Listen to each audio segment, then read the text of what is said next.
Hello.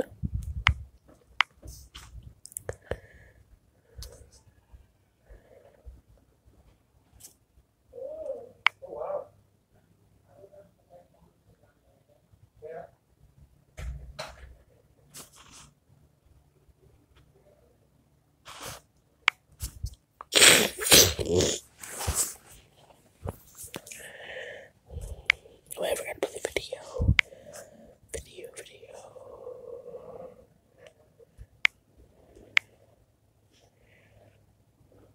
People who do believe their houses are haunted feel like they're living in your video. I was here since the beginning.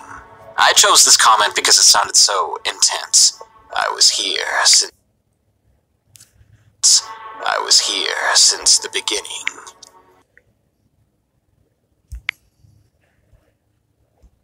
To listen to during the night shift. Well, that's exactly when you're supposed to listen to them. If you listen to these stories during the daytime, you're doing it wrong. And Taxi Confession says, the only thing I want to see crawling are my enemies while they grovel at my feet. Note to self, do not cross Taxi Confessions. Alright, now on to these haunted house horror stories. Number 1. The Kid in My Closet. Submitted by Serena.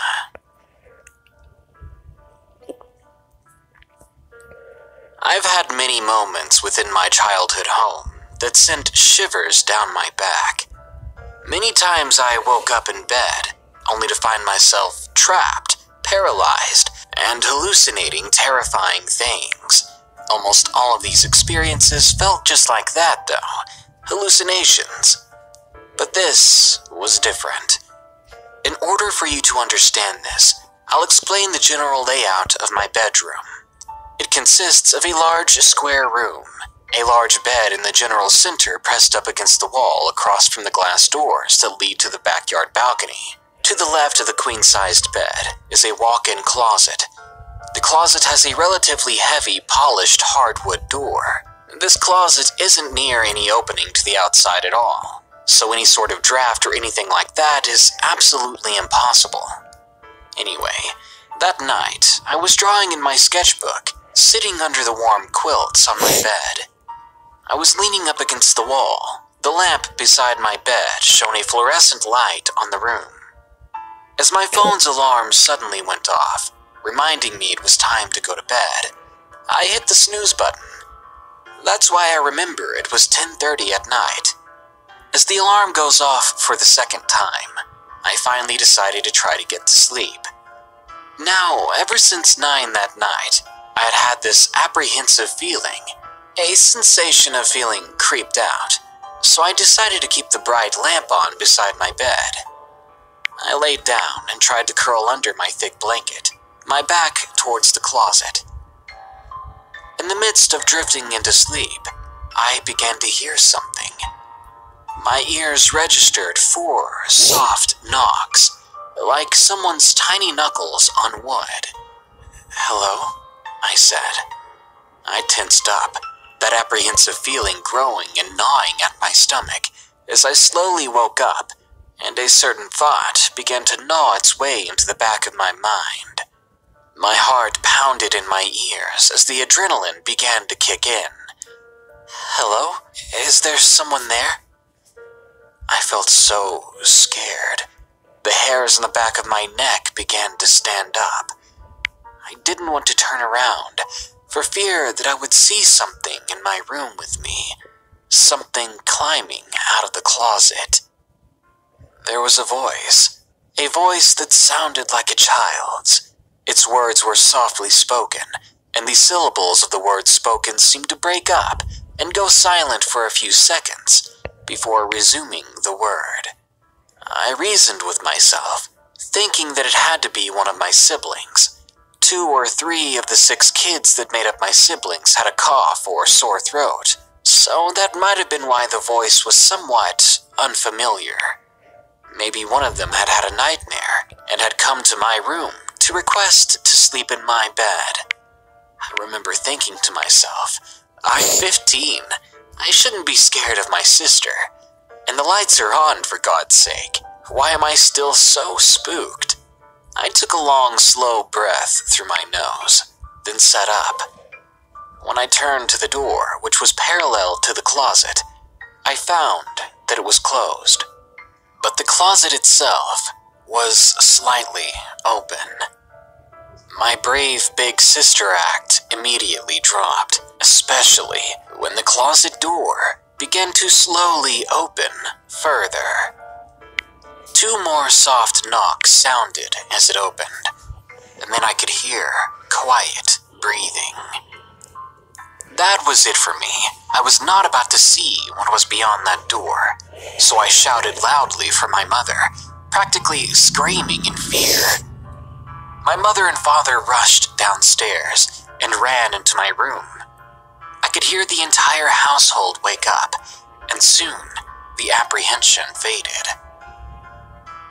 Ever since this event, I get the feeling there is someone or something living in my room with me. I just hope that whatever's in there doesn't have malevolent intentions. I don't even know what it is. Whether or not it's the spirit of a child trying to deceive me with the empty promises of feigned innocence, I'm not sure. But one thing is certain. I now always feel an amount of that apprehension when I'm in my room, as if something is always about to happen. Hopefully, I'm not around when something actually goes down. Anyone want to trade rooms with me? Number 2. Revenge of the Plague House. Submitted by Melanie. My mother and I moved into a 100-year-old home about a year ago, and I've been dealing with a myriad of strange things from my bed shaking to all manner of infestation and a strange paranormal experience that I thought I'd stood up to with God's intervention. I was wrong. I was nowhere close to being rid of this. Not long after I thought I banished this mattress-moving presence from my room, I began developing terrible scratches and rashes. Now, thinking logically, I began to set traps. I called pest control, and strangely enough, nothing's been found. Nothing that could cause these scratches and rashes on my skin. My bed hasn't rattled on its own in months like it used to.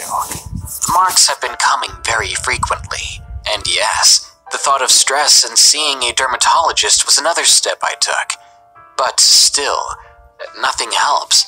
The lesions seem to come and go. Medicine for anxiety and deep breathing work moderately well, but they don't explain the red lines that still appear on my back and chest for no apparent reason. The worst part is something I attribute to my own doing. A while back, I got real big into crystals to contact spirits. I only tried talking to family and seemed to develop a connection to my late grandparents. But something tells me that I attracted something with the worst intentions, and then it was stuck in the house with me. Not to mention, around the same time, my mom began to drink again, after 10 years of sobriety. Whenever I asked her what was wrong, she wouldn't say. 2 weeks ago, she lost her job, and it seems whatever I may have contacted has cast a negative presence on her as well. As of typing this, it's around Christmas time, and I'm hoping and praying to God more than ever, hoping He can make this all go away. But it only seems to be getting worse. Lately, I've been seeing a shadowy figure darting just out of my line of sight, the sound of something laughing in the distance from the very same direction the shadow went. Living in the plague house, I never feel alone, and it's not in a good way. Update from February of the next year. I was hoping to see things get better for us by now. But in the ensuing months since Christmas, my mother had to be checked into rehab. And now the thing I've been seeing out of the corner of my eye, it's been sitting on my bed at night for the last few nights. Even when I'm not sleeping, I'll feel its weight pressed down on the mattress. After a while, it'll get up, and the weight will be lifted, and then, only then, do I feel unafraid enough to actually move. No matter what I do, no matter what I say or who I pray to, things are only getting worse. We moved out of the plague house a week ago, and as we make our way to our new living quarters, our new house, I can't help but look down at the lesions on my arms and hope that this will be the end of it. Something nagging at the back of my mind tells me it's not over yet. Number 3. My Haunted House, submitted by Michael P.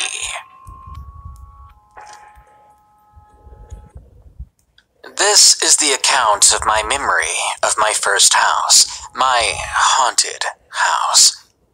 It was in Edmonton, Alberta, and yes, I still live in Edmonton. For clarification, it has gone through a couple of other owners since I moved out, and it's currently not for sale, thank God. And for your sake and my own, I will not give out the address. The reason I'm sharing this now is that place may still be haunted, but I haven't been there in years. Let me start off by showing you a picture of the house. Check it out. No one was home when this picture was taken. If you're seeing it like I see it, then you can see that there's a face in the window. This was from this year. Just looking at it, it reminds me of when I lived there, of my own experiences. Although the hauntings were mild compared to others, it still made me believe, and made me want to get far away. One of the first instances I noticed were the pipe noises around the house. I would normally shrug it off as just that, old rattling pipes. It was made in the 70s, but still, when it comes to houses, that's not very old. And it was also weird considering nearby houses of the same age never made these types of noises. I would often wake up between 1 and 3 a.m., occasionally to hear the TV from the living room on, even though I'd left it off. I would open the door and look down the hallway into the living room. But the living room would be empty, with the TV on. This event only happened a few times a year, but happening just once, it's enough to make you paranoid. The other activity didn't escalate until my mother passed away. You see, a few days after she passed, I was brushing my teeth when I saw a man in a top hat and a gray aura about him and above average height. He just walked down the hallway and then later walked back toward the living room. I would also see lights occasionally, but I always felt like I was being watched. During one night, I saw what looked to be a dark figure peering into my room. But here's the issue. The house is at bi-level, so that would mean if you wanted to look in at me from the ground, you would have to be very, very tall. When I peered at the window and saw the thing looking at me, it would move back out of view, but slow enough that I was sure that something was there. Another night later, both me and my dad heard my Xbox 360 turn on, as it made that buzzing noise when it powered up. But when I checked it the next day, the Xbox was off. Things died down a bit after that, and that feeling that did remain, the feeling of being watched, I began to get used to it. I forgot to mention when I went to bed, I would quite often have dreams about the basement, some bizarre, some nightmares. The moment I left that house, those basement dreams stopped. One thing I noticed when I had to use the bathroom upstairs was there was a light on as if someone was using the bathroom. The bathroom light was just always on. There were a number of times I'd use the bathroom, turn the light off, and close the door. But like clockwork, the bathroom door would be open and the light would be back on, even though no one else had been in there. My dad once even asked me, as he walked past my bedroom, if I had been in the bathroom, or if maybe I'd been sleepwalking. Anyway, one night when I was watching TV, it was around 10 p.m., and I saw the door that led to the stairs to the main floor open up on their own. Watching it slowly open like that, creaking every inch of the way, it gave me goosebumps. I sat there frozen in my seat, watching the door open, until it couldn't open any further. The creepy thing about this was, that door would slowly close if you left it open, due to the way it was built. It was off-center, and gravity would always pull it shut. But tonight, that night, it stayed open, like whatever had just opened it was leaving it open, inviting me in.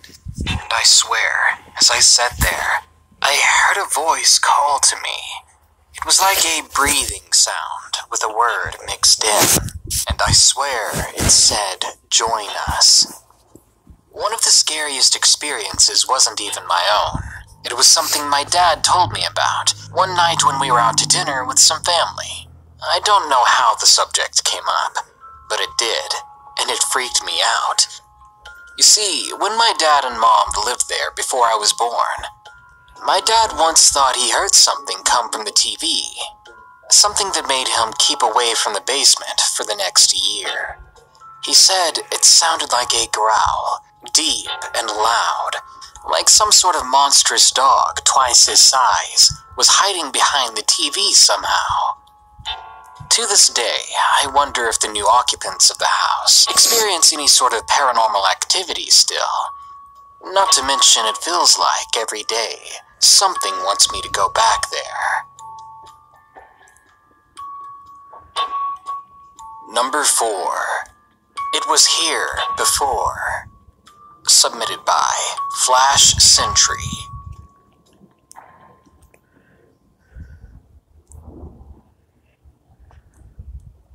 I've been visiting a friend of mine for the past 6 years in Chicago.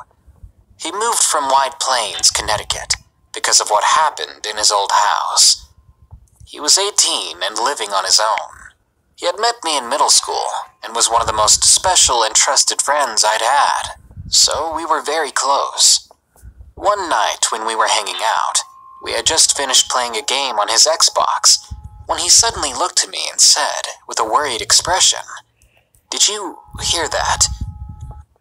I listened closely, and then I heard it, the sound of creaking footsteps upstairs above us. I told him, "Oh, it's probably just Cleo, his dog." But then I saw that his dog was in fact sleeping next to the sofa we were on. If the dog was next to us, what was upstairs? I suggested calling his parents, but he said they wouldn't believe it. They never did before. It's honestly a bit of a shock to hear your best friend imply that this kind of occurrence was normal for him, and he couldn't get any help with it. So we decided to call another friend of mine who lived near his house. We asked them to come over. An hour later, the three of us were listening to the creaking still going on upstairs. Cleo heard it too. She's a sweet dog most of the time, but as soon as the creaking had started, she would begin to snarl and growl. Even she knew we weren't alone.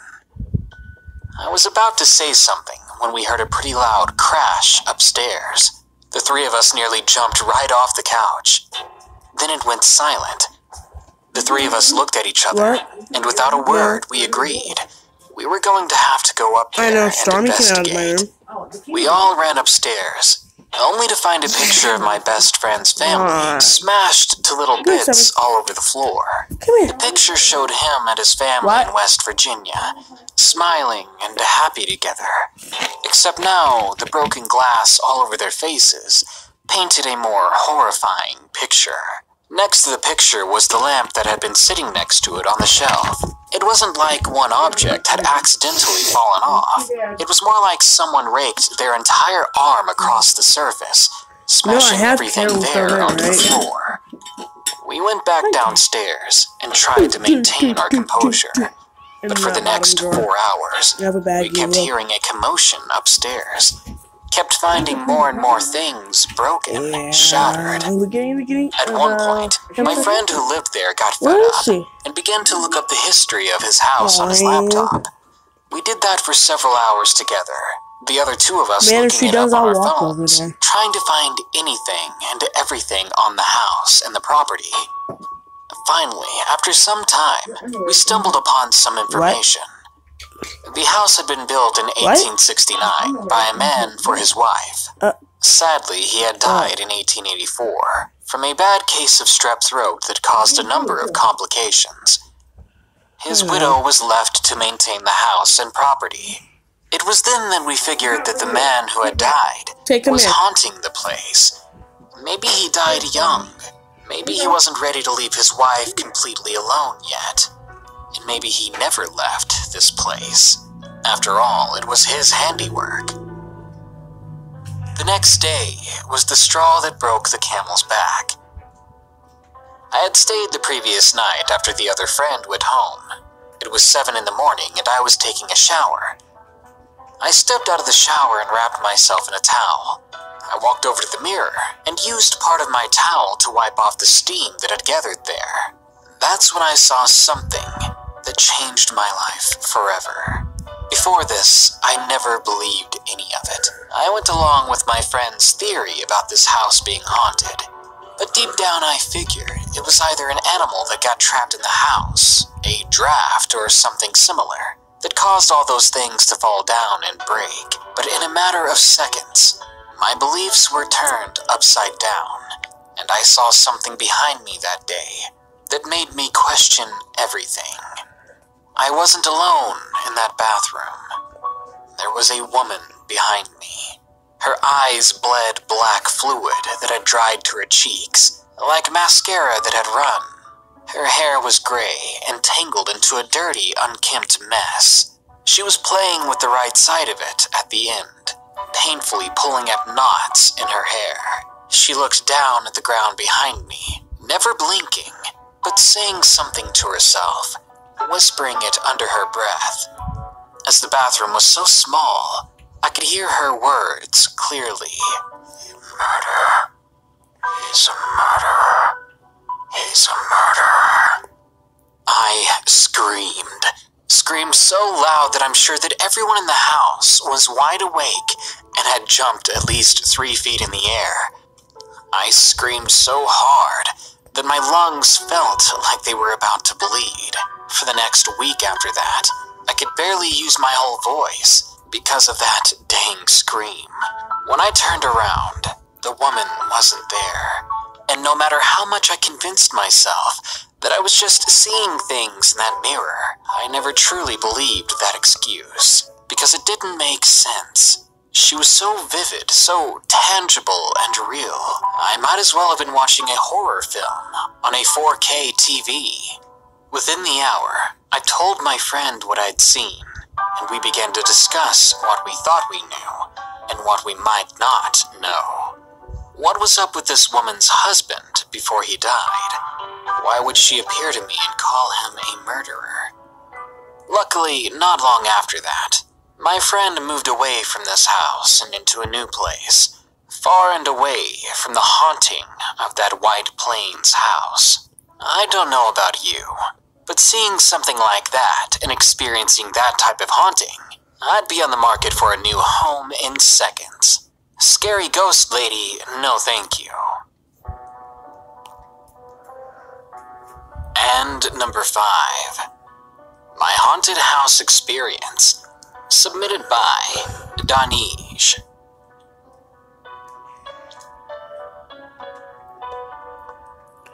Until I was about 14 years old, I used to live only with my mom, because she had divorced my dad before I was born. But these days, I live with my mom, stepdad, and little baby brother. My mom and I have always had a strong bond, especially because we both love and believe in the paranormal. My stepdad is more skeptical, but maybe that's because he hasn't had the experiences we had. Well, my mother and I used to live in a place which I truly believe was haunted. It was a 1-bedroom place, so my mom and I had to sleep in the same bed. This is important to understand for the story later. It all started when I was around 2 years old. My mom used to tell me that almost every time we entered the home, I would look just around the corner and point at something in the hallway. Sometimes I'd point at this nothingness in the kitchen or even in the living room, and I would always say, "That's bad." Sometimes I would say this a couple of times a day. What? Oh. place, I'd point at empty space and keep saying, "That's bad." Of course, my mother was sane and thought this was completely creepy. Who wouldn't, right? But she left it well enough alone. She thought it was just a phase, or at least hoped it was. I remember every time you'd walk in at night, you would get this eerie feeling. And the place that would really give you the most chills out of all the rooms was the bedroom. It was just different from the other rooms. There was one corner in the bedroom that was always darker than the rest, even if you would shine a light at it in the corner. I never wanted to stay alone in that room, especially when it was dark out. I would always be scared and cry when my mother left me there, even if it was just for a few minutes. As I got older, I started to have a lot of nightmares. This went on for about 4 to 5 years of my life. Some nights the nightmares would be truly horrifying, and I would wake up in the middle of the night screaming and sweating. I remember one of these dreams. A dream about a witch clawing down my face with her long, sharp nails. I woke up so scared, I even felt hard pain on my back, as if the witch was still there, even though I was awake, raking her needle-like nails down my skin. I also remember seeing creatures when I was awake. You heard that right. Each one of these things I would see, I was completely awake for. Specifically, one time my mom and I were in the kitchen, and it was really dark outside. She was cooking while I sat down on the floor right in front of her. I remember suddenly screaming at the top of my lungs. My mom turned around and saw that I had turned almost white. I was so pale.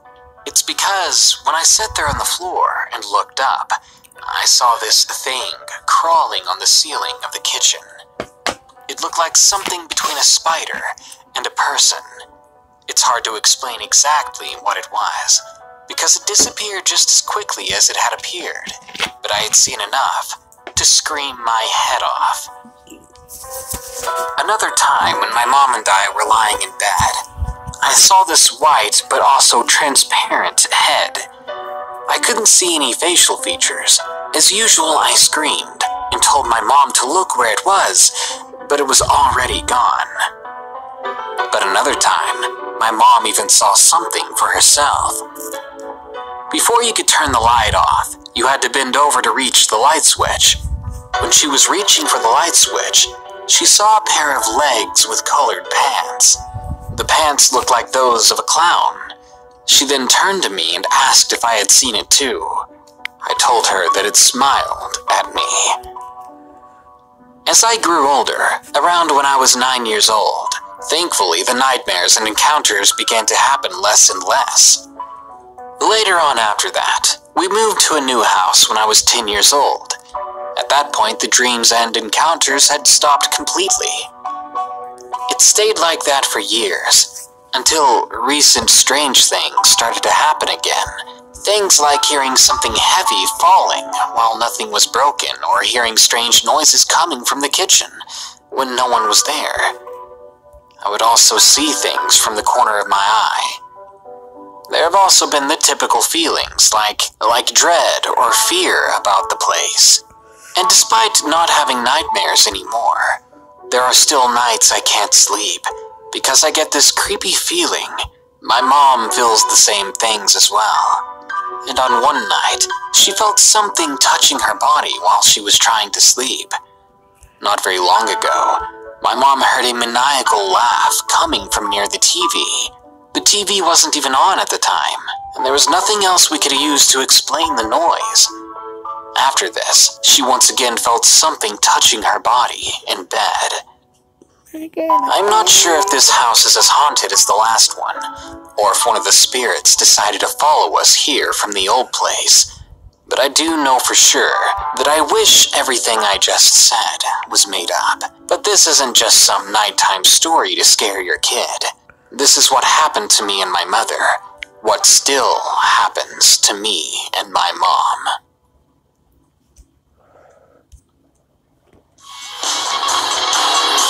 Do you think living in a haunted house would be enjoyable? You do? Well, it's strange that the people who do believe their houses are haunted feel like they're living in their own personal versions of hell. Sure, it'd be cool to see a spirit roaming about, to have your own acknowledgement that these paranormal and supernatural entities do exist. But is it worth never sleeping comfortably in your own home again? Is it worth being too afraid to look into your own mirror or window? Is it worth wondering if you'll ever even wake up in the morning? Good night.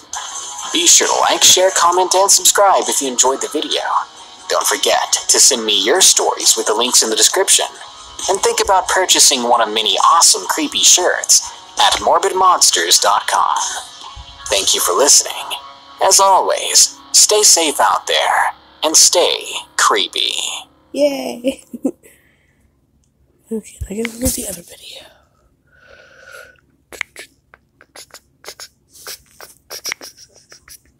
Yeah, download it. Let's play a game. Shit. Tonight's set of stories is different. No, go back. There will be 3 allegedly true tales, while one in the bunch is actually a creepypasta, a short work of fiction. Can you guess which one?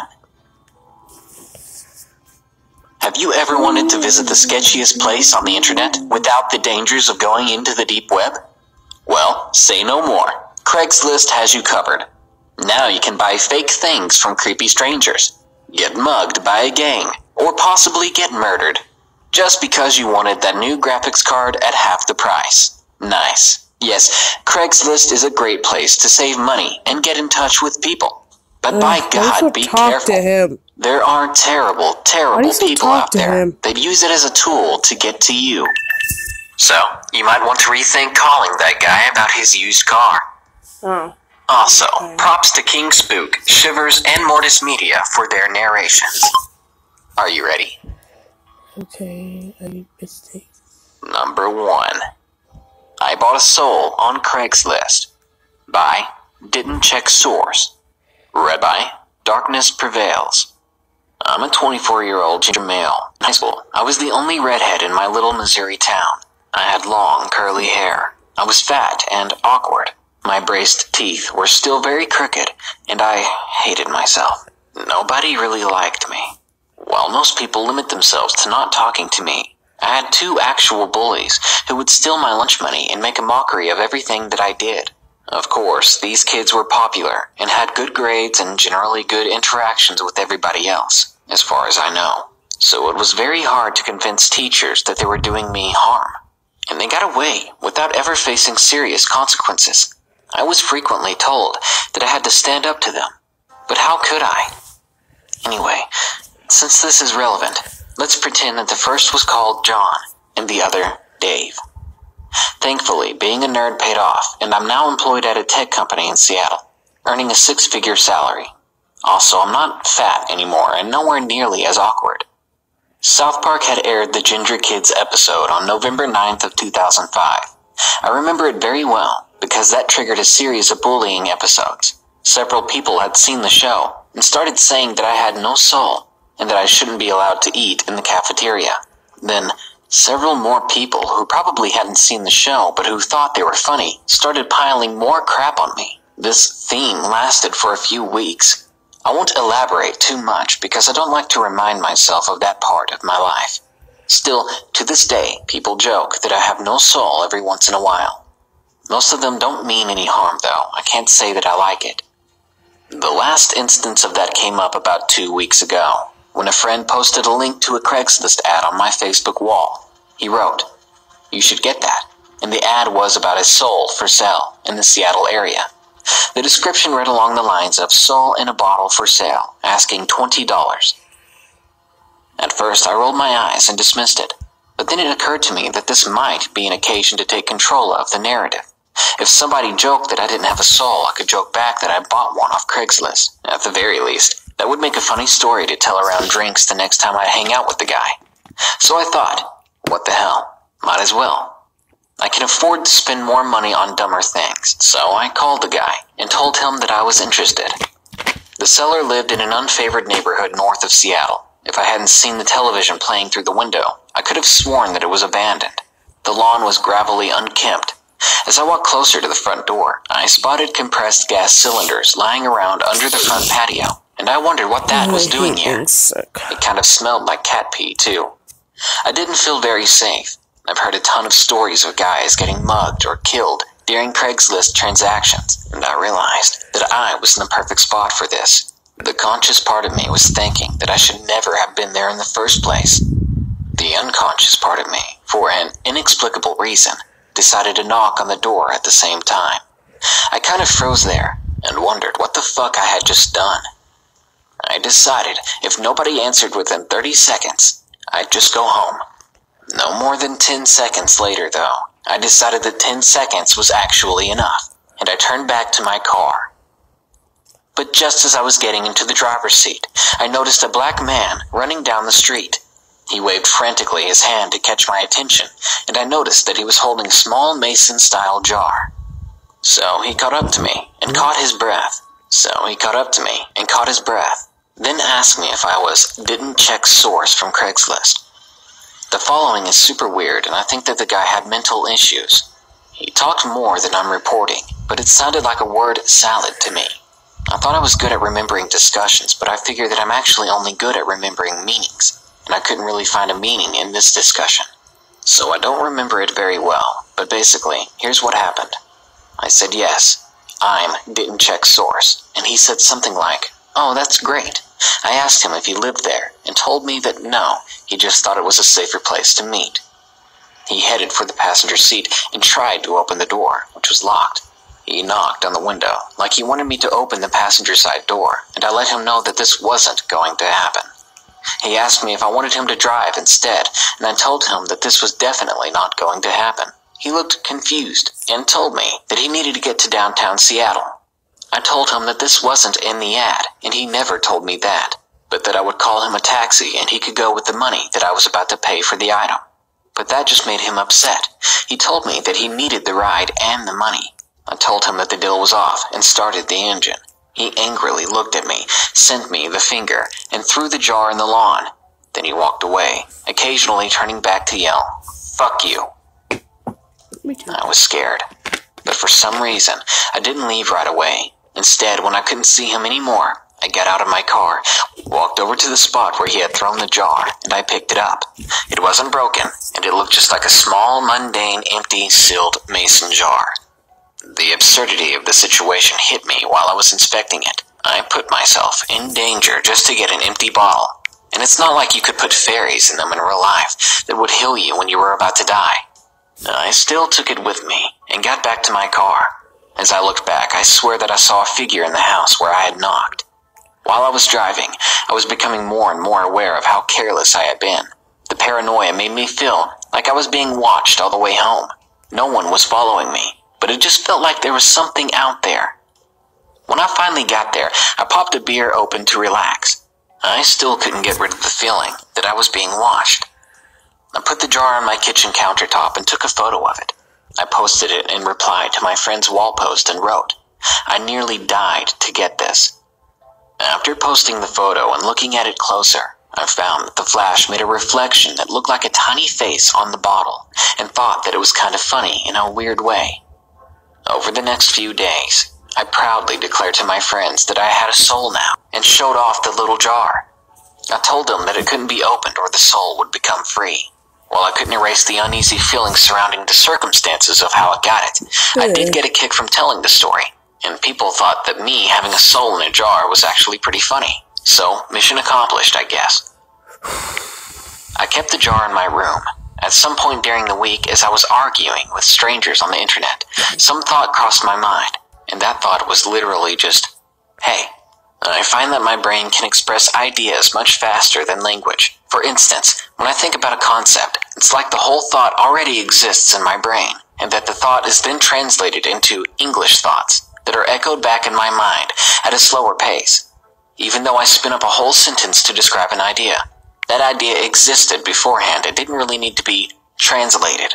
Maybe you felt that, or are aware of it too. It's kind of hard to explain. Well, that hey thought crossed my mind as one of these basic thoughts, and it was super strange because it felt like it didn't come from me. It's not like hearing a voice, but I'm going to admit that the effect is similar. I wondered if I was crazy and paused for a moment, and I felt another hey going through my mind. I looked at the bottle, and then a much more complex idea flashed in my mind. You said you could free me if you opened the bottle. Is that true? I was very surprised and didn't know what to think, answer, for a few seconds, and keep in mind that I'm not hearing this, it's just flashing through my brain as some definitive, unambiguous idea that is not bound by language and that I'm just poorly transcribing here. The voice continued. If you free me, I'll punish, seek retribution from your bullies from high school. I'll right the wrongs. I definitely thought that I was crazy. Was this bottle actually talking to me? In my head, the voice had completely stopped. I wasn't sure what to do, so I took the jar and slowly unscrewed the lid. As it was opening, there was the same kind of psst that's there when you open a soda bottle, except that it lasted much longer, probably over 15 seconds actually, and then nothing. I completely undid the lid anyway, but absolutely nothing else happened. I woke up one morning just a few days later to find that John had died in the freakiest accident. Apparently he would sleepwalk once in a while, and that night, around 2 in the morning, he found himself just outside his apartment in boxers. He lived above a convenience store, and the security cameras caught the entire event.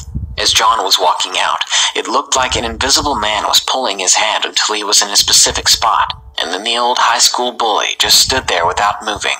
A few seconds later, a car hits a fire hydrant on the other side of the street, and the water pressure somehow sends the hydrant right into John's skull, crushing it against the wall. Apparently, the driver had fallen asleep when he hit the fire hydrant. I looked at the open jar on my desk and wondered if it was possible that it had anything to do with it. I went on with my day with that thought on the back of my head. No, it couldn't be possible, I thought, because souls may or may not exist, and if they do, it wouldn't make sense that you can trap them in a bottle. But still, through the day, I started wondering, what if it did? And I started worrying. Did I unleash some powerful spirit on my enemies? I hated them, and in any other circumstances I would have been, well, not happy, but kind of indifferent to hear that they had died. But I couldn't really bear that they would have died because of me. Even if there was no link going back to me, especially since they still lived in Missouri, I couldn't get out of my head that this was maybe my fault and the guilt was consuming me. At the end of my workday, I decided to do something that I thought I would never do, and I found Dave's parents' contact information because I needed to know if he was still alive for my sake. This was so awkward that I spent several minutes writing down a little speech where I would present myself as a high school acquaintance of his, who wants to know what he had been up to these days. I called and his mother picked up, and as I was stumbling on my words, she started to cry. Dave's been admitted to the hospital this morning, on floor 14. I knew what she was talking about. Floor 14 is the psych ward of our high school town's closest hospital. She told me that he woke up completely delusional the day before. His speech made no sense at all. When he got to the kitchen and saw the jam, he completely freaked out and threw the jar on the ground, grabbed a piece of broken glass, and started slicing his veins open. His girlfriend, with whom he lived, called 911, and he had to be tranquilized to be brought to the hospital. She also called his parents. So far, he had been diagnosed with a very sudden and very extreme psychosis. It had only been 1 day, but doctors could already tell that he was not responding very well to drugs. I was floored when I hung up. Out of my 2 bullies, one was dead, and the other had gone crazy. A few days after I myself heard a voice that promised to fuck them up, seemingly from a bottle that I got from a crazy, drugged man. I grabbed the bottle and didn't know what to make of it. Last night, I had a dream. I saw a silhouette that told me that he had filled his part of the agreement, but he found that he was still bound to the jar and couldn't pass. The silhouette asked me, with barely discernible impatience, when I planned to fulfill my part of the agreement. Number 2. John from Craigslist by Nick Hill No Chill. Read by King Spook. I'll start by saying that I had never used Craigslist until about 1 month ago. That might be weird for some of you, but to be honest, I had never felt the need to buy something from someone else when I could just get it at a store. Because of this, I never really understood how sketchy the website can be sometimes, until a recent incident. I wouldn't consider myself to be a nerdy guy. However, one thing that I have had a fondness for since I was a child is remote-controlled aircraft. To me, RC vehicles are simply amazing and really fascinating. Some time back, I had purchased a $150 Blue Angel 64mm EDF RTF jet with some money I had saved up.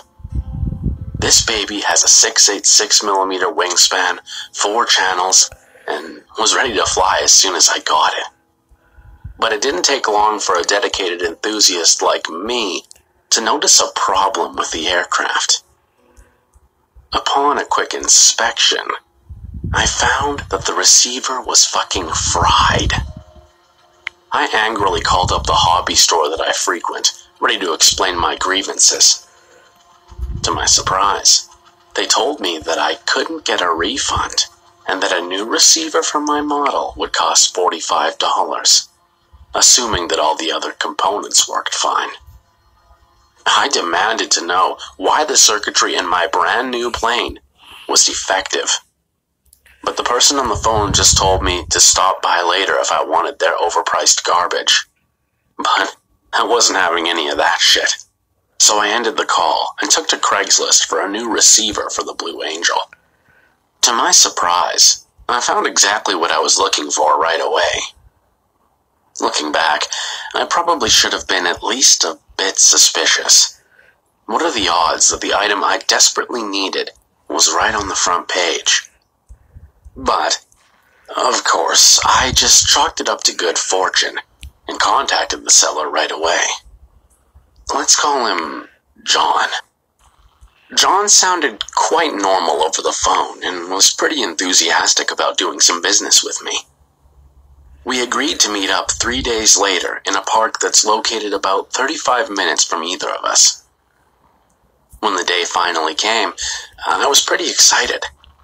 The thought of flying my new aircraft was, to say the least, tantalizing. At work, all I could think about was getting the receiver and flying my aircraft.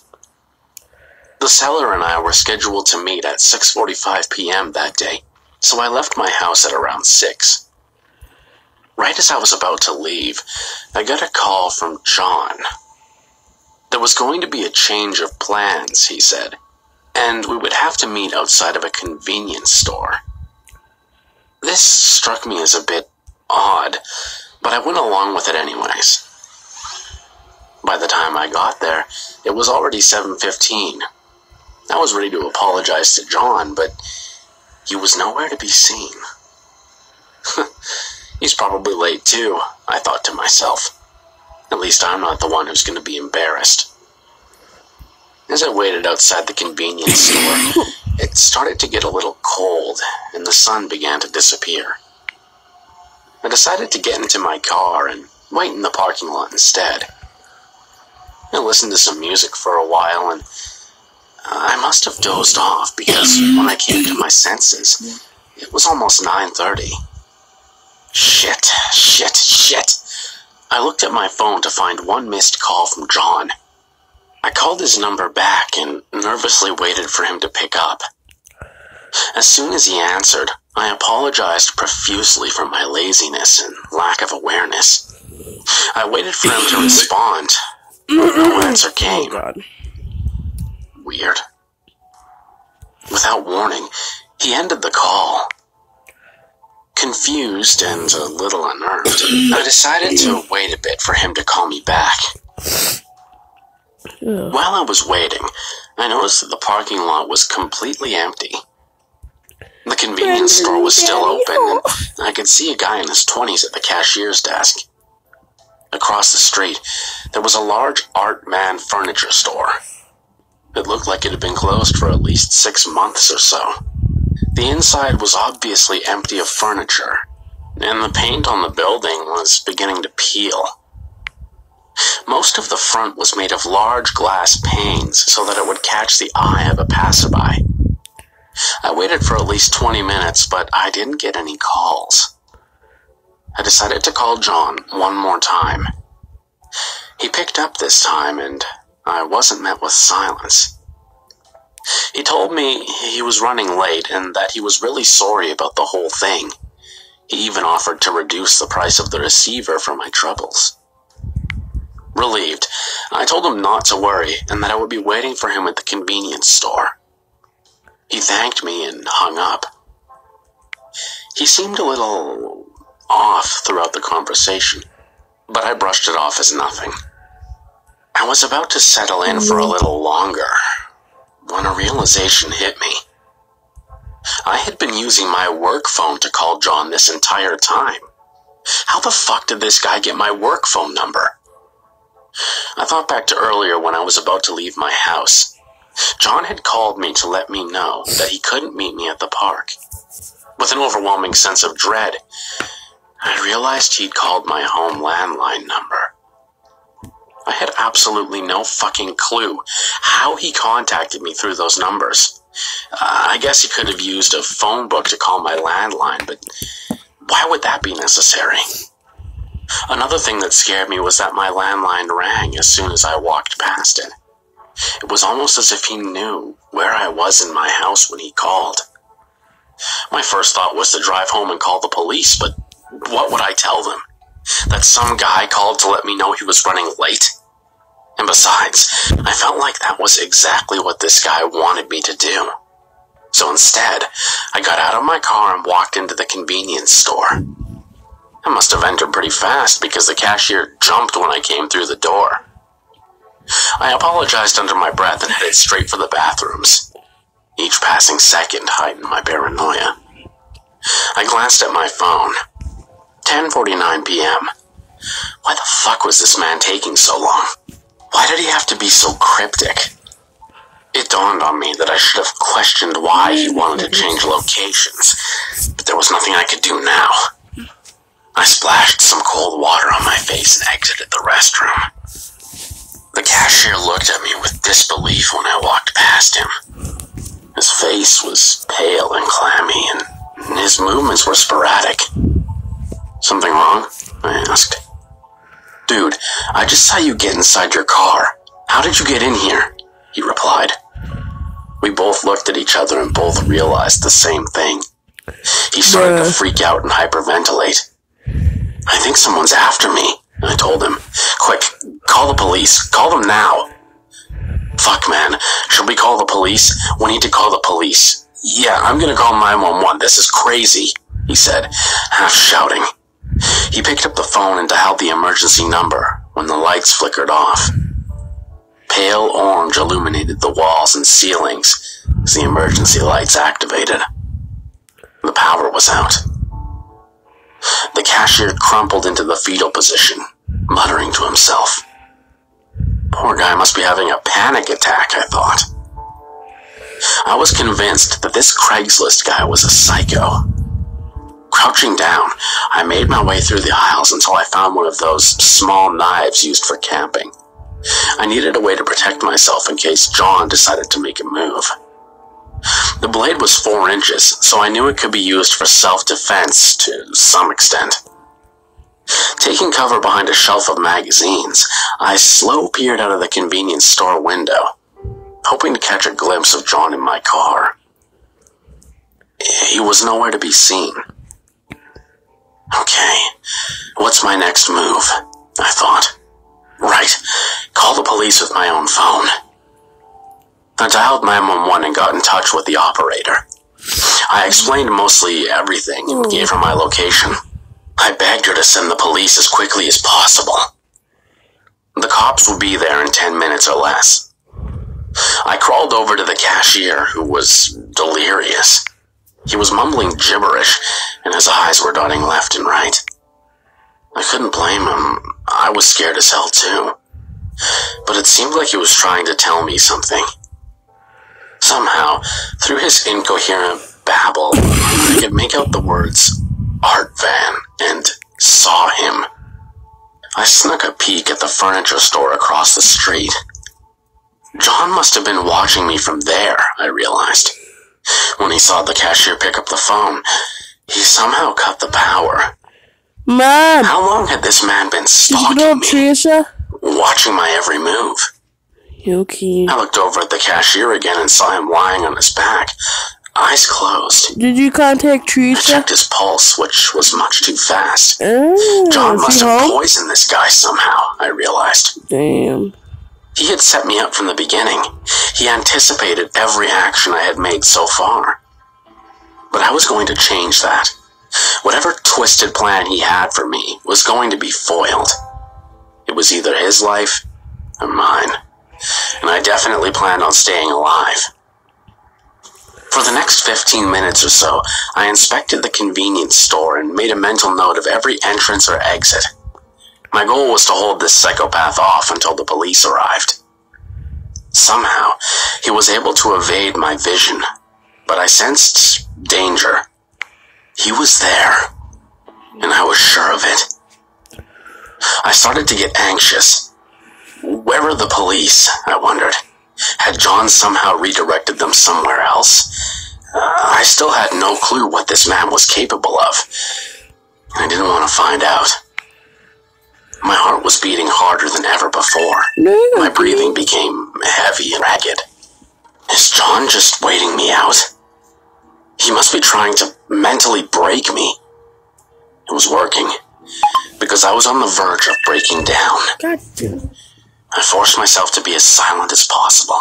Using every ounce of self-control, I listened for any sound, anything that would reveal John's location to me. Then I heard a car pull up. My first reaction was to lift my head and look out the window, but I stopped myself. It's a fucking trick.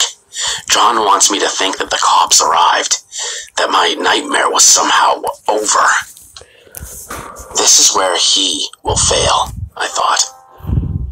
I crawled over to the door and positioned myself so that if he walked through, I could end him. He had lured me here, attempted to cut me off from authorities, and probably killed the cashier. He wanted to kill me, and he had the full advantage so far. But he wouldn't expect this. John was done for. I waited by the door for what felt like an eternity. I heard the faint sound of shoes against pavement get louder and louder. This was it. It's all about to go down. The door swung open, and with lightning speed, I swung the blunt end of the knife handle into the side of his head. I heard John scream, but after 3 more blows, he was out. Out of the corner of my eye, I saw red and blue flashing lights. 2 county police cars pulled into the parking lot, and the officers stepped out. It was finally over. I made it through alive. I dropped the knife and stood up. I waited for the officers to enter the convenience store. Calmly, I let them arrest me, knowing that I had evidence and even a witness to prove that this man had tried to kill me. The lights had come back on, and I saw the scene clearly for the first time. The man I had almost killed was not John. He was the owner of this convenience store, and he had decided to come in for a surprise inspection, I later learned, but had no clue what was waiting for him. But that wasn't all. The cashier, according to the police, was under the influence of 4 different hallucinogens and depressants. They found acid tabs in his pocket and weed under the desk. He had been high since I first walked through the doors. Suddenly, his strange behavior made sense. His sweating and erratic movements were the result of his drug use. The cashier almost overdosed and was close to death by the time the police arrived. John didn't poison him. This meant that everything he had told me was false. John never entered my car. John was never inside the art van across the street. John was never even here. I still didn't understand how John had found my work phone number and house phone number, but the answer was right on my Craigslist profile. I had listed all my phone numbers in case my normal cell phone was dead or lost. How could I just forget something like that? How? When John called my landline, I coincidentally happened to be walking by. When I called John to let him know I was running late, he accidentally put his phone on mute. What? That meant he could hear me, but I couldn't hear him. When I called him a second time, he had just gotten out of a minor fender bender. Unfortunately, the person who John rear-ended was a real dick and made things pretty difficult for him. By the time John had everything sorted out, it was late. When the druggy cashier was about to call the police, the power went out. This was another crazy coincidence. It turns out, this particular convenience store experiences power outages 2 to 3 times a week. There was an insect infestation in the main fuse box, they discovered. The cashier, being high out of his mind, collapsed due to the sudden change in brightness of his surroundings. And of course, this just fueled my paranoia even further. And finally, John was never going to meet me at that convenience store. I drove to the wrong location. John was actually planning to meet me at a convenience store 14 miles from the one I was at. In my giddy anticipation and excitement, I had taken the wrong highway exit. John would have called me to check where I was, but his phone had died. We were going to meet at a park, as you might recall, but the park had been closed due to reports of aggressive animals in the premises. John never meant me any harm. He was an RC aircraft enthusiast like me. Looking back, I created most of my fears on my own. Now, I face assault and attempted murder charges. I'll probably spend a few years in prison, according to my lawyer, if I go to prison at all.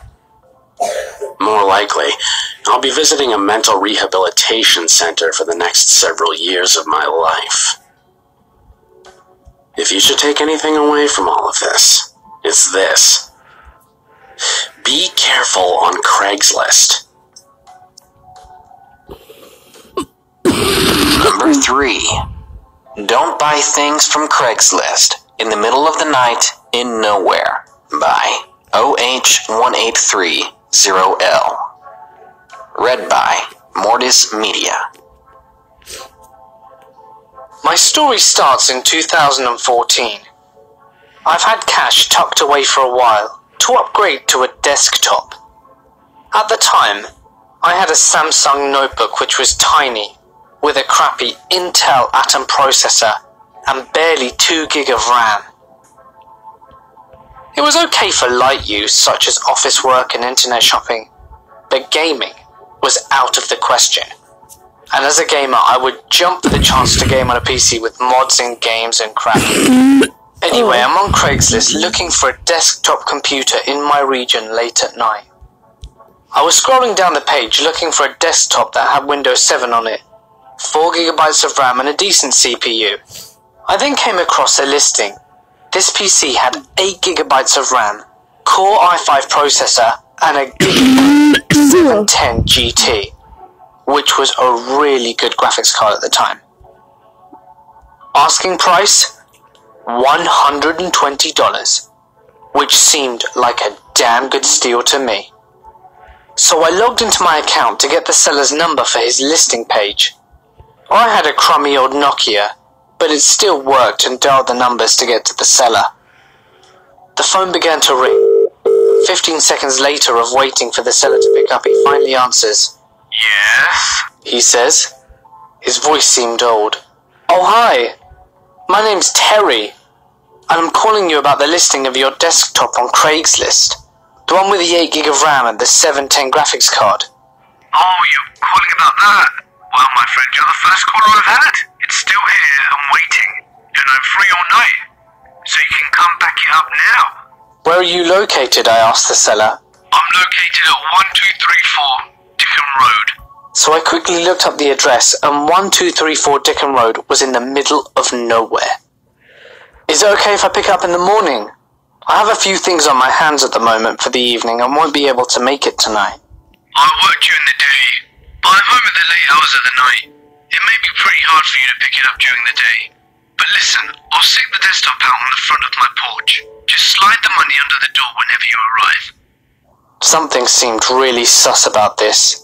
It was either go with my gut and stay safe at home and find another listing, or ignore my gut and go pick it up now. At this point you can likely tell I ignored my gut and said, okay, well I suppose I can squeeze in some time and pick it up now. I'll be over in 20 minutes. Alrighty, see you real soon, friend. Friend? Why would someone call me friend even though they don't know who I am? Whatever, time to go pick up this beast. I jump in my car and set my GPS for 1234 Dickham Road. I arrive at the seller's place about 20 minutes later. His house looked like one of those houses you would see in rural areas of Australia. The ones with the tin roof and made out of wood or something. Anyway, the porch lights were off, which was strange. He didn't mention about them being on or off, but it would have helped if he had had them on so that I could see. I walk up to his creaky porch and put my hand around to try and feel a rectangular-shaped object. But there's nothing. Nothing at all.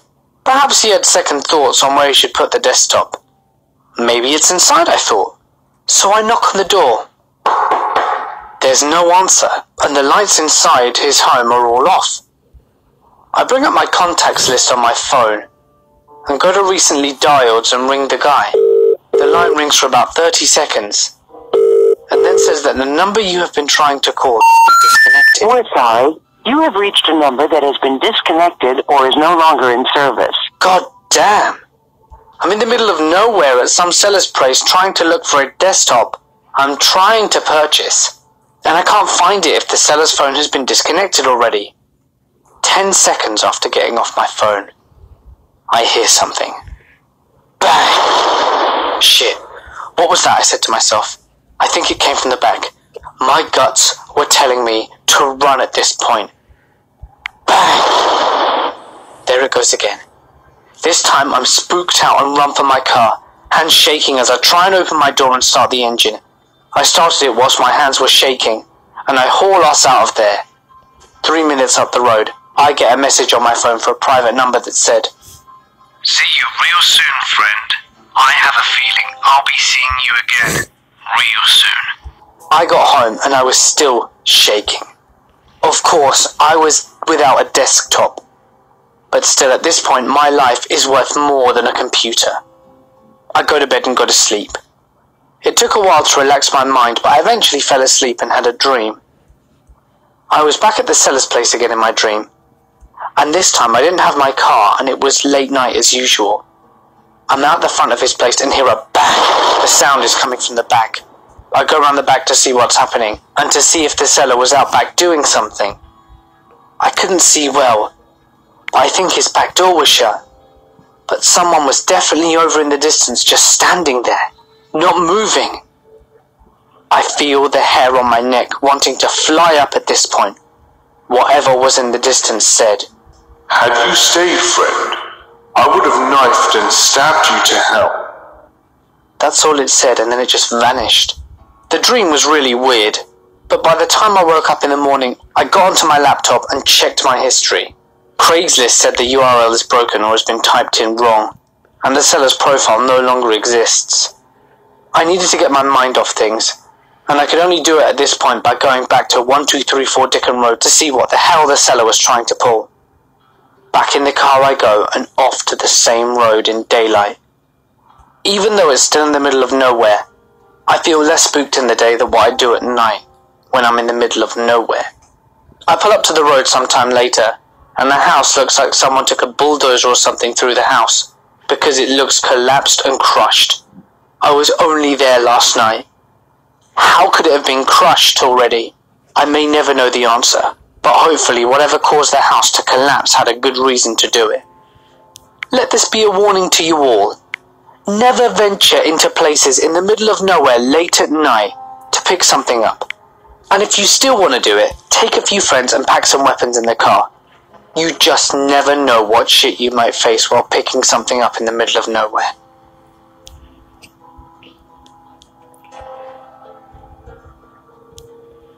And number 4. I bought a haunted piano on Craigslist. By Christopher Maxim. Read by Shivers. So, I'm a musician, not one of grave importance or even outstanding ability. Still, I consider myself a musician. I can play with the best of them and I know my way around an instrument or two. Most importantly, however, I'm a collector. A collector of various items ranging from the odd to the obscure. There is no rhyme or reason for my collection. It consists of anything that piques my interest or that I can get my hands on. That is why when I saw an ad on Craigslist for a vintage, rustic red piano, I couldn't help but reach out to the seller. The ad's title seemed normal enough. Old piano, free to a good home. I'd seen countless ads like this before. It was nothing out of the ordinary, and certainly nothing that would grab my attention. Still, I felt the need to click on it. Maybe I was bored, or maybe I just liked the idea of not having to pay for a potential addition to my collection. Either way, I gave in to my compulsion. Upon clicking on the ad, I was greeted with an anonymous and intriguing story.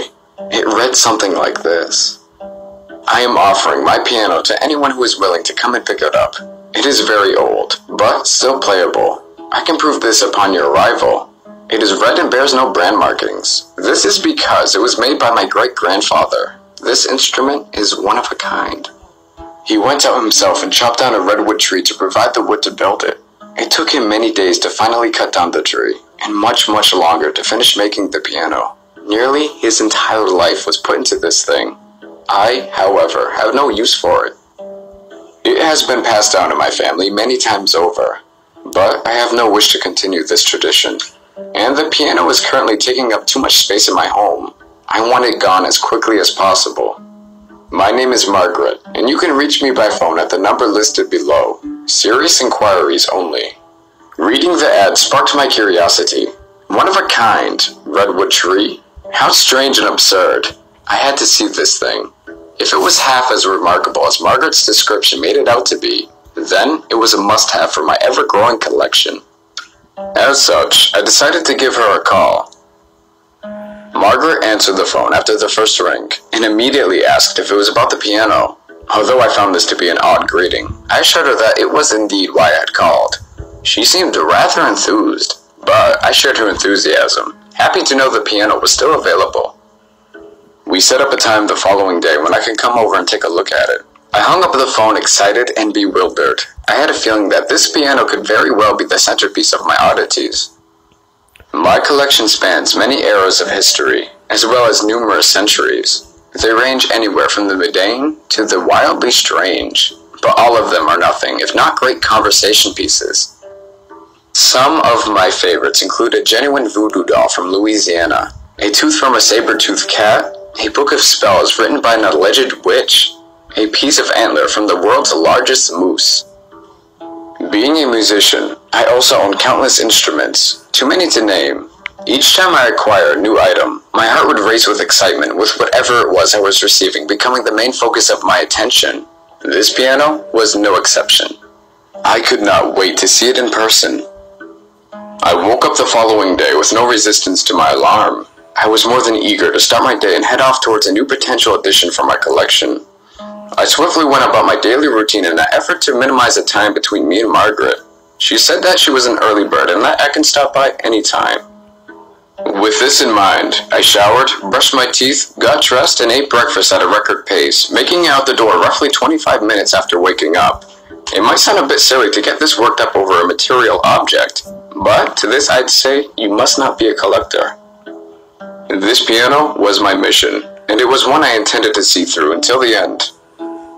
I found myself at Margaret's house while it was still morning, as she was just 2 towns over from where I lived. It was a quaint cottage at the end of a dead-end road, surrounded by shrubbery and woods. I noticed an old tire swing in the backyard, indicating that it may have been the house that she lived in as a child. Maybe her parents passed away and left her the house. Maybe the piano reminded her of them, and that was the real reason she was getting rid of it.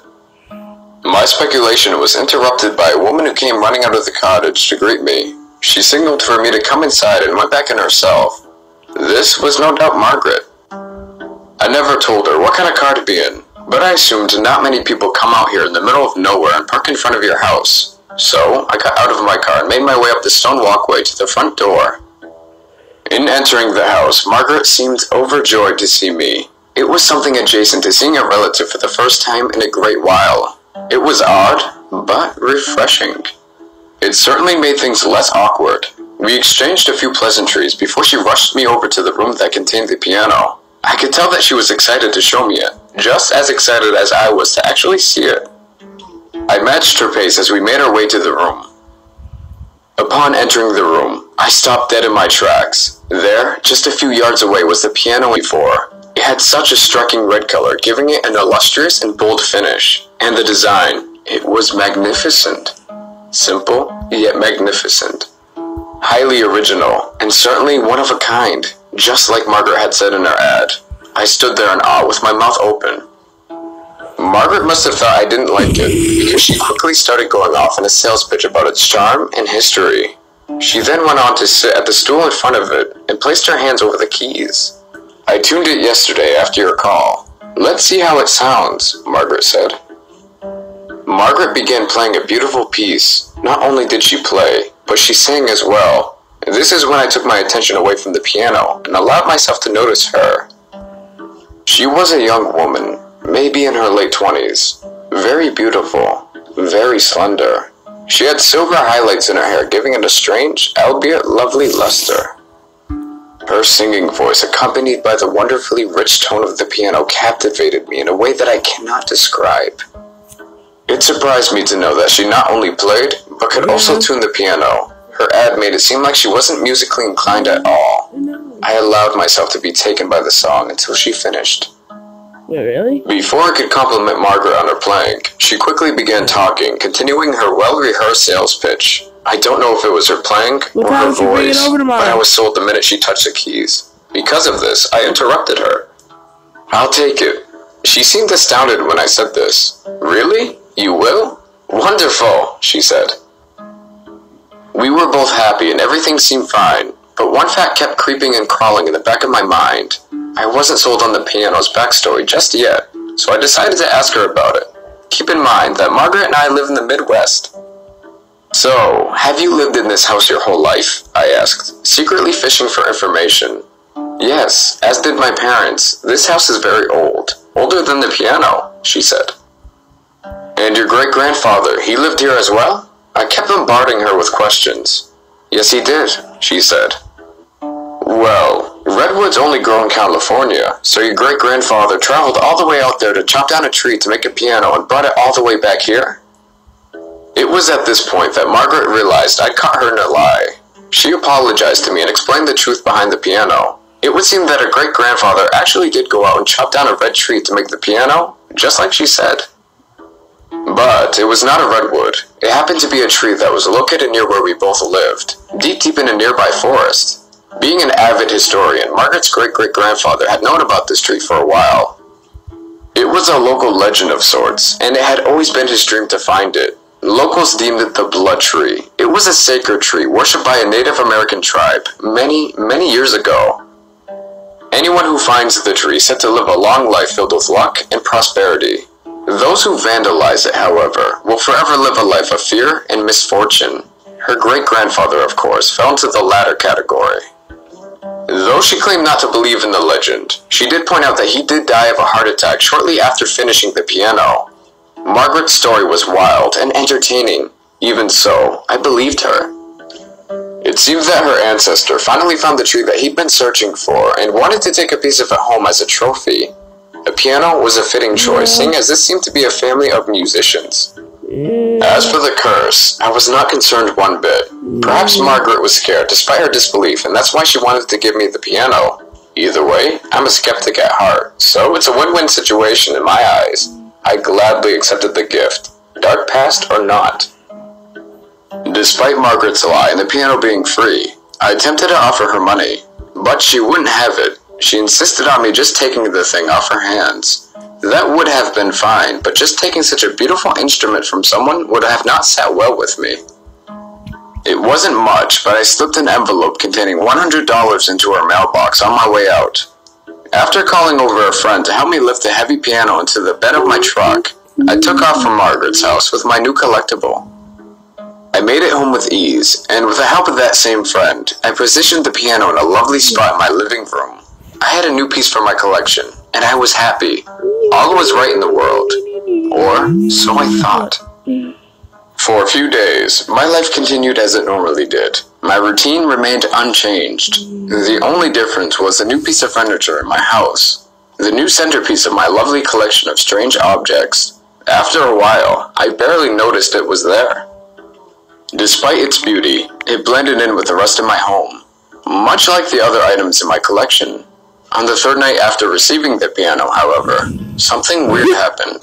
Something most certainly out of the ordinary. I had just laid down to sleep and placed myself in a comfortable position on my bed.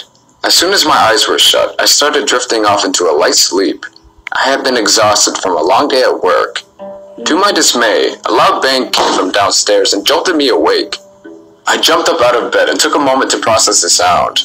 I realized quickly that it sounded like the piano's fall board slamming shut over the keys. That could have easily happened on its own, had I left it open. But I hadn't played the piano even once since I procured it, so how could the fall board slam shut if it was never open to begin with? I raced downstairs in an effort to satisfy my curiosity, and put my mind at ease. What I found did neither. Upon walking over to the piano, I noticed that the fall board was up. Not only did it not slam shut over the keys, but it somehow opened on its own. No way. There was just no way that was even possible. I discarded the nonsense that was moving around my overly tired mind and chalked up the sound to being that of one of my neighbors. I also must have opened the fall board when moving the piano and not closed it. That was the only explanation. I closed the fall board over the keys and went back upstairs to bed. I ended up sleeping for the rest of the night. The next day was pretty normal for me. I woke up early, took a shower, brushed my teeth, and ate breakfast. I went to work and dealt with the stress that came along with it, just as I always did. The piano was the farthest thing from my mind. It wasn't until I got home that day that it made its way back in. I opened the door to my house and immediately felt a cold gust rush from within. This was strange as I didn't leave the AC on, and it wasn't a particularly eventful day as far as weather goes. Brushing this off, I walked into the living room and set my jacket on the couch. I then looked up and noticed the piano. The fall board. It was up. That couldn't be. I knew that I closed it the night before when getting up to inspect that strange sound. I absolutely knew it. This got me thinking, was someone in my house? I sped around my house at full speed with a kitchen knife in hand, ready to attack an intruder if there was one. I raced up and down the stairs, covering every inch of the house. I checked and rechecked every room, making sure I was completely alone. And as it turned out, I was. Eventually, I found myself back in the living room, in front of the piano. I looked at it once more, noticed that the fall board was down. Was I going mad? No. I was just experiencing the side effects of a long day at work, nothing more. I must have just thought that the fall board was up when I came home. That's all. At least that's what I told myself to keep from dwelling on the situation. Still frazzled from the stressful day I had, I made my way to my bedroom and attempted to catch some shut-eye. I changed out of my work attire and into my nightwear, then plopped down on my warm and comfortable bed. A good end to a bad day, I thought. As luck would have it, I wouldn't be getting any sleep just yet.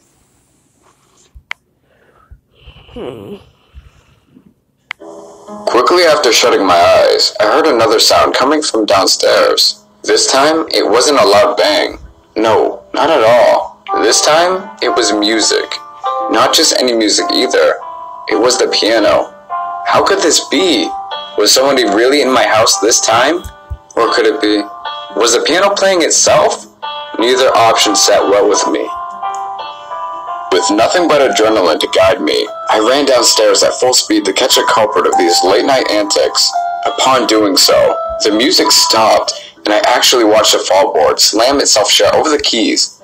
My heart sank, and I stood in place at the bottom of the stairs, completely and utterly in shock.